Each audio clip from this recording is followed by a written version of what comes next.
Assalamualaikum warahmatullahi wabarakatuh. Alhamdulillah wassalatu wassalamu ala Rasulillah wa ala alihi wa sahbihi wa man wala. Kita lanjutkan kajian tafsir Al-Qur'an. Kita sampai pada Quran surat Al-An'am ayat 144. A'udzu billahi minasy syaithanir rajim.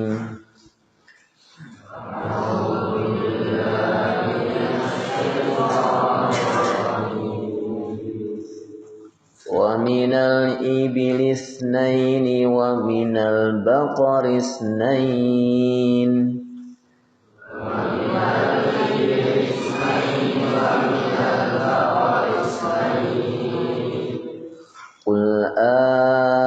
الذكرين حرم أم الأنثيين أما اشتملت عليه أرحام الأنثيين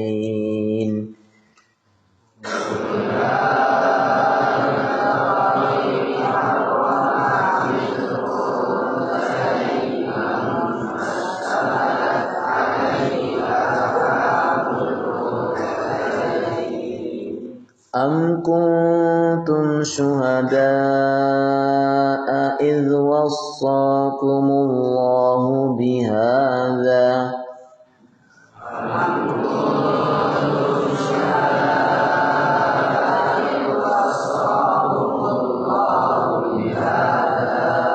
فمن أظلم ممن افترى على الله كذبا ليضل الناس بغير علم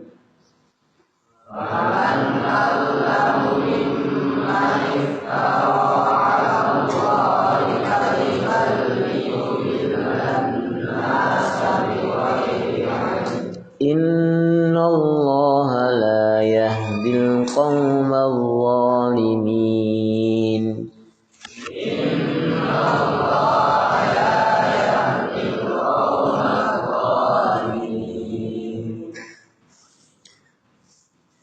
Dan sepasang dari unta dan sepasang dari lembu.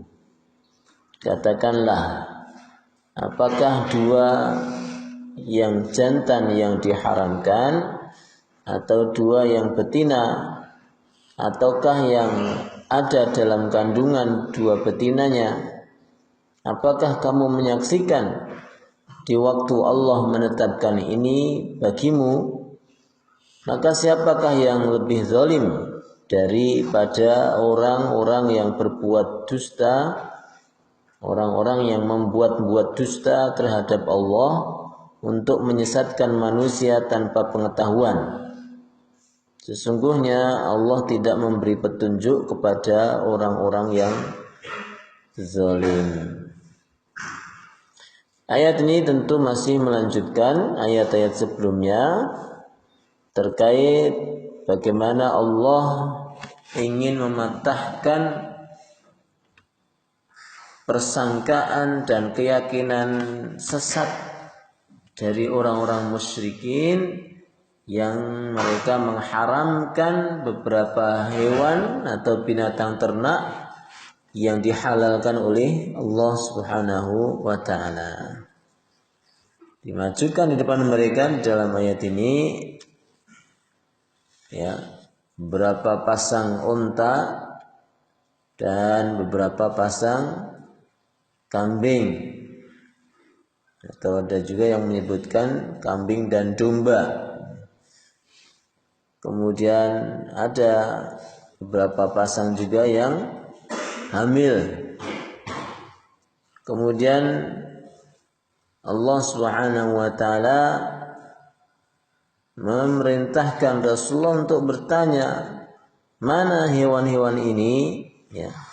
Dari unta-unta ini yang jantan, ada dua yang jantan, ada dua yang betina, kemudian ada dua kambing yang jantan dan 2 kambing yang betina, mana yang haram? Apakah sebagiannya atau semuanya? Atau apa yang ada di dalam kandungannya, artinya janinnya, atau yang haram itu yang masih bayi, masih di dalam janin, mana dari beberapa hewan ini yang haram? Tentu maksud dari Allah Subhanahu wa taala bertanya kepada mereka adalah untuk mengingkari. Ini biasa disebut dengan al-istifhamu lil ingkari. Pertanyaan untuk mengingkari. Yang jawabannya itu adalah tidak ada. Ya. Yang jawabannya dari pertanyaan untuk mengingkari itu adalah tidak ada. Seperti di sini Allah bertanya, mana hewan-hewan yang haram ini? Maka Allah Subhanahu wa taala bukan berarti tidak tahu, tapi di sini adalah untuk mengingkari perbuatan mereka. Mengingkari kesesatan mereka yang mengharamkan dari hewan-hewan ini. Maka kemudian ikhwan rahimakumullah, cara berdakwah seperti ini lazim sering dilakukan atau diajukan oleh Allah di dalam Al-Quran, yaitu dengan cara bertanya. Dalam rangka apa? Dalam rangka mengajak manusia untuk berpikir, menggunakan akalnya. Bagaimana kadangkala perilaku-perilaku mereka tidak berdasarkan akal yang bersih. Sesuatu yang baik kok dilarang. Ya. Hewan-hewan ternak yang baik seperti ini, manfaat untuk dikonsumsi, kok dilarang. Tapi kadangkala sebaliknya, ada beberapa perilaku manusia yang tidak menggunakan akal yang sehat, sesuatu yang buruk malah dibolehkan, sesuatu yang membahayakan malah dihalalkan. Seperti yang disebutkan di dalam ayat-ayat sebelumnya, orang-orang musyrikin justru malah menghalalkan atau bahkan memerintahkan membunuh anak-anak perempuan. Nah, ini kan tidak masuk akal sehat. Bagaimana teganya seorang ayah ya membunuh anak kandungnya sendiri hanya gara-gara alasan yang tidak jelas. Maka di sini disebutkan am kuntum syuhada'a idh wassaakumullahu bihadza. Apakah kamu menyaksikan di waktu Allah menetapkan ini bagimu? Apa kalian itu tahu? Apa kalian itu melihat? Allah Subhanahu wa taala membuat syariat seperti itu, mengharamkan hewan-hewan yang baik-baik seperti ini. Ya, artinya juga sebuah pertanyaan ya yang jawabannya ya artinya enggak. Yang mengetahui bagaimana Allah membuat syariat ya hanya para nabi dan rasul. Mereka adalah orang-orang mulia di sisi Allah Subhanahu wa taala.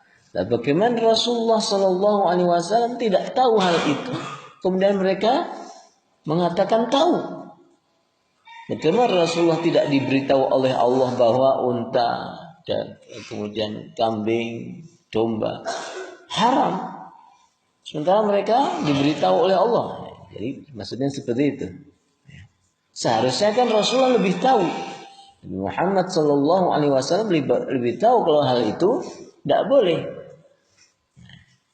Jadi pertanyaan yang untuk mengingkari perbuatan mereka, ya, yaitu seakan-akan mendahului Rasulullah sallallahu alaihi wasallam dalam hal mendapatkan informasi dari Allah. Dan ini perkara yang serius, ya, perkara yang nggak main-main. Seakan-akan mendapatkan wahyu dari Allah, sementara Allah tidak mewahyukan hal itu kepada Nabi Muhammad sallallahu alaihi wasallam. Ya. Maka dilanjutkan dalam ayat berikutnya atau ayat yang akhir ayat ini, faman azlamu mimman iftara 'ala Allahi kadziban liyudillan nasa bighairi ilm. Maka siapa lagi orang yang lebih zalim daripada orang-orang yang membuat-buat dusta kepada Allah untuk menyesatkan manusia tanpa pengetahuan. Kalau gitu mana lagi ada orang yang lebih zalim, lebih jahat gitu ya. Zalim itu jahat. Daripada orang yang berbuat seperti perbuatan kalian. Yaitu apa? Mengada-adakan sesuatu, membuat-buat sesuatu yang enggak ada dasarnya dalam rangka menyesatkan orang. Jadi mengadakan sesuatu aja. Jadi mengatakan bahwa Allah itu membuat seperti ini. Ini aja sudah parah ya. Jadi berdusta atas nama Allah. Tujuannya lebih parah lagi, liyudillan nas. Untuk menyesatkan manusia. Jadi tidak ada lagi orang yang lebih jahat daripada perilaku orang-orang ini. Membuat syariat-syariat sendiri, membuat undang-undang sendiri, membuat aturan-aturan sendiri, dan dinisbatkan bersumber dari Allah, dan kemudian dalam rangka menyesatkan manusia. Ini kalau sekarang dikenal dengan perbuatan bid'ah. Perbuatan yang mengada-adakan di dalam agama ini. Membuat sebuah ritual-ritual cara berakidah, beribadah, bermuamalat yang tidak ada dasarnya dari Rasulullah. Ini orang yang paling zalim. Karena seakan-akan lebih mengerti daripada Rasulullah Shallallahu Alaihi Wasallam. Nah, seakan-akan lebih mengerti cara menyembah Allah daripada Rasulullah. Karena apa? Karena tidak mengabaikan apa yang dituntunkan Rasul. Rasul sudah mengatakan begini, dia ngomong gini. Rasulullah sudah membuat syariat terbatas di sini, dia nambah-nambahi. Ya, biar orang senang, biar orang lebih semangat ibadahnya. Banyak sekali alasan-alasan mereka. Biar orang lebih banyak yang datang, lebih tertarik dengan. Ada sekarang di akhir-akhir ini orang berzikir kemudian diiringi dengan musik. Wallahu dangdung, alhamdulillah dangdung, Allahu Akbar dangdung. Mereka mengatakan apa? Oh, ini biar orang semangat berzikir. Orang biar banyak yang berzikir. Biar nikmat dalam berzikir. Jadi seakan-akan cara menarik dakwah kepada orang itu lebih hebat mereka daripada Rasulullah. Kenapa? Rasulullah nggak melakukan seperti itu. Rasulullah tidak berzikir dengan cara seperti itu. Tapi mereka membuat sesuatu yang diada-adakan. Jadi kan seakan-akan lebih ngerti Rasulullah. Lebih parah lagi sekarang ada yang baca Al-Quran dengan musik. Jadi diiringi musik. Baca Al-Quran dia. Wah, ini biar nikmat dalam mendengarkan. Na'udzubillahi min dzalik. Andaikan itu baik, maka pasti dilakukan oleh para sahabat radhiyallahu anhum yang mereka lebih tahu tentang syariat ini daripada kita. Maka ada kaidah yang antum harus pegang. Lau kana khairan lasabaquna ilaihi. Andaikan hal ini baik, pasti para sahabat sudah mendahului kita tentang hal ini. Pasti mereka sudah lebih dulu melakukannya daripada kita semua. Kenapa? Mereka yang paling ngerti syariat. Para sahabat yang paling ngerti nas-nas Al-Quran dan hadis-hadis Rasulullah. Tuh zaman dulu belum ada musik. Sudah ada musik zaman dulu. Zaman dulu dengan zaman sekarang itu tidak jauh beda. Ya. Dari apa yang menarik orang di zaman dulu dengan sekarang itu sama, hampir-hampir sama. Nah, ini sekarang ada lebih parah lagi di Jogja nih. Jadi menjual hewan kurban dengan wanita-wanita seksi, ya, apa namanya, SPG Bapak. Ya. Wanita yang biasa untuk jualan mobil, nawarkan mobil. Sekarang nawarkan wedus, ya, nawarkan kambing, nawarkan sapi dan sebagainya. Dalam rangka apa? Dalam rangka orang supaya tertarik untuk beli. Nah, ini Masya Allah, masalah ibadah dicampur aduk dengan kebatilan.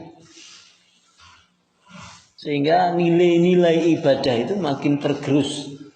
Nilai-nilai syariat yang mulia ini makin tergerus dengan hawa nafsu, kepentingan duniawi dan syahwat. Padahal di dalam Al-Quran sudah diingatkan, wala talbisul haqqa bil batil. Jangan campur adukkan yang hak dengan yang batil. Ibarat susu antum campur dengan setetes racun. Ya, tidak ada manfaatnya susu itu, bahkan membahayakan. Ibarat air teh, antum masukin setetes kotoran, ya, itu menjadi rusak semua, menjadi tidak ada manfaatnya semua. Ini ya perumpamaan antara sesuatu yang hak dicampur dengan kebatilan. Min ketemu plus menjadi min. Suatu yang baik dicampur dengan yang buruk, sebesar apapun kebaikannya ya hancur habis. Ya. Nah, ini. Maka Allah mengingatkan, faman azlamu mimman iftara 'ala Allahi kadiban liyudhillan nasa bighairi ilm. Dalam rangka menyesatkan manusia atau orang-orang lain. Dan orang-orang itu ketika ditanyai, jawabannya dari dulu sampai sekarang itu sama seperti jawaban orang-orang musyrikin. Apa jawabannya? Allah menyitir dalam Quran surat Al-A'raf ayat 191. Wa idza fa'alu fahishatan qalu wajadna 'alaiha aba'ana wallahu amarna biha. Qul innallaha la ya'muru bil fahsya. Dan apabila mereka melakukan perbuatan keji, orang-orang itu kalau membuat sebuah perbuatan dusta, perbuatan dosa, perbuatan yang buruk, mereka berkata, kami mendapati nenek moyang kami mengerjakan yang demikian itu, dan Allah menyuruh kami mengerjakannya. Katakanlah, sesungguhnya Allah tidak menyuruh perbuatan yang keji. Ya, jadi orang-orang yang terbiasa melakukan hal-hal yang buruk itu kalau ditanya kenapa kamu melakukan begini, maka jawabannya orang-orang itu dari dulu sampai sekarang sama. Mbah kami udah melakukannya, nenek moyang kami yang mengajarkannya, dan Allah itu ya menyuruh seperti ini. Allah nyuruh kebaikan, Allah nyuruh orang senang, bahasa-bahasa mereka menisbatkan kepada Allah, menyuruh hal itu. Ya. Misalnya dalam beberapa perayaan-perayaan agama kadang-kala dicampur-campur dengan kebatilan. Kalau ditanya, kenapa kok harus pakai gini? Simbah-simbah kami juga gini. Orang-orang pendahulu kami juga begini. Jadi dasar melakukan suatu ibadah ataupun akidah itu apa? Apa yang dilakukan oleh orang-orang dulu diikuti. Padahal tidak semua perbuatan manusia itu benar. Meskipun mayoritas. Ya masa kalau semua atau kebanyakan orang zina terus kemudian kita ikut zina. Kalau di suatu desa banyak orang misalnya tidak menutup aurat, kemudian kita tidak menutup aurat juga. Bukan, agama ini bukan berdasarkan atas perbuatan orang-orang dahulu, bukan atas dasar perbuatan orang banyak, tapi agama ini berdasarkan atas dalil. Qala Allah, qala Rasul. Apa yang disampaikan Allah, apa yang disampaikan Rasulullah itu, meskipun tidak banyak yang mengikuti. Meskipun nggak banyak mengikuti. Misal dalam kelahiran anak misalnya. Syariat kita adalah apa? Kalau sudah hari ke-7 menyembelih akikah, memberi nama, memotong rambut. Syariatnya seperti itu. 3 ini ya. Memberi nama, memotong rambut, mengakikahi. Final sudah selesai. Tapi ada orang yang melakukan ritual lain. Di hari ketiga dia melakukan ini. Bahkan dia membuat perayaan besar, pesta-pesta besar, tapi tidak nyembelih kambing. Nyembelih ayam malah, nyembelih sapi, nyembelih bebek. Ketika ditanya, orang-orang kami dulu seperti ini, simbah-simbah kami ngajari gini. Jadi kadang kita dapat ada beberapa orang yang melakukan suatu ritual itu atas dasar apa yang dilakukan oleh banyak orang. Nah, ini salah. Dan ini salah. Karena kebanyakan orang kadang-kala tidak tahu ilmu. Terus bagaimana kita supaya benar dalam bertindak? Adalah thalabul ilmi, menuntut ilmu. Mana yang diajarkan Rasul, lakukan. Mana yang tidak, tinggalkan. Karena agama ini bukan atas dasar senang atau tidak senang, indah atau tidak indah, diminati atau tidak diminati. Ya. Tapi agama ini atas dasar wahyu. Wahyu saja. Sementara masalah duniawi silahkan, nggak perlu atas dasar. Tapi kalau masalah agama harus berdasarkan wahyu dari Al-Quran dan Sunnah Rasulullah Sallallahu Alaihi Wasallam. Jadi demikian, kita semua harus senantiasa berhati-hati dalam beribadah, ada dasarnya atau tidak. Seperti apa yang dilakukan oleh orang-orang musyrikin, ya, mereka mengharamkan apa yang Allah halalkan hanya atas dasar apa yang dikatakan oleh nenek moyang mereka. Ini salah, ditegur oleh Allah di dalam ayat ini. Innallaha la yahdil qaumadz zalimin. Sesungguhnya Allah tidak ngasih hidayah kepada orang-orang yang zalim. Na'udzubillah. Ya. Orang-orang yang senang berbuat bid'ah itu kadang lebih berbangga dengan perbuatan bid'ahnya, dibela-bela mati-matian perbuatan bid'ahnya, tapi kadang-kala mengabaikan amalan sunnah. Nah, ini antara bid'ah dan sunnah itu dua sisi yang saling bertentangan. Kalau ada orang yang senang berbuat bid'ah, pasti dia antipati dengan perbuatan sunnah. Nah, itu menjadi apa ya, perhatian kita semua. Kalau ada orang yang senang berbuat bid'ah, pasti dia nggak suka dengan perbuatan sunnah. Kenapa? Nih, nanti sini. Ini ayat ini. Innallaha la yahdil qaumadz zalimin. Allah nggak ngasih hidayah kepada orang-orang yang zalim. Orang yang zalim yang disebut dalam ayat ini adalah orang yang mengada-adakan sesuatu, berdusta atas nama Allah Subhanahu wa taala. Lebih senang melakukan perbuatan yang enggak ada dasarnya, tapi kalau disuruh sholat malah tidak mau. Kan ada orang yang dia senang begitu-begitu dari sore sampai malam, ikut majelis ini, majelis sana, tapi sholat enggak mau. Ngerokok masih terus, bahkan minum khamr mabukan terus, ya.